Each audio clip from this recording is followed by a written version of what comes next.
Bienvenue au cœur des parutions africaines pour en saisir la quintessence de l'actualité sur le continent. C'est la Guinée équatoriale qui nous accueille avec l'affaire des biens mal acquis. Le mandat d'arrêt contre Théodoro Nguema Obiang Mangué a été levé, rapporte le site panafricain Œil d'Afrique. L'avocat français en charge de la commission rogatoire internationale révèle que le mandat d'arrêt international de la justice française contre le second vice-président équato-guinéen a été levé depuis le 19 mars dernier sur confirmation du juge Roger Leloir, doyen des juges français. La justice française avait lancé en 2012 un mandat contre le fils Obiang après son refus de répondre à une convocation des juges invoquant son statut de vice-président de son pays, lui conférant une immunité diplomatique sur la base des conventions de Vienne. Après la levée du mandat d'arrêt aux États-Unis par Interpol en 2013, c'est la deuxième bonne nouvelle pour le vice-président équato-guinéen.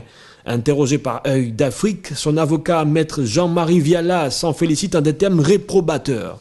La Guinée équatoriale est injustement attaquée par des officines qui ne connaissent en rien le travail réalisé par le président Obiang Nguema Mbazogo. En ce qui concerne la France, nous souhaitons qu'elle arrête son attitude de donneur de leçons, conclut l'avocat.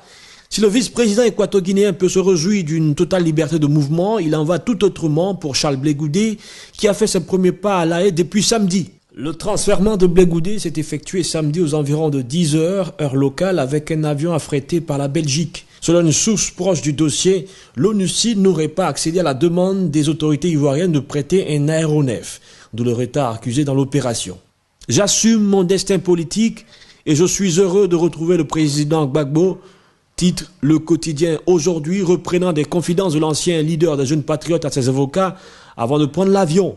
Il ne verra pas Gbagbo de sitôt, prévient le patriote qui précise que les dispositions logistiques ne permettront pas à Gbagbo et à son filleul de se rencontrer. Le démocrate révèle Blé Goudé dans une cellule de 10 mètres carrés. Fatou Bensouda, elle, prévient, comme l'annonce l'Inter, nous présenterons d'autres affaires. Terminons cette revue par l'Algérie où la campagne électorale s'est ouverte avec un fait marquant que souligne El Watan, l'absence de Bouteflika. C'est inédit dans les annales électorales du pays.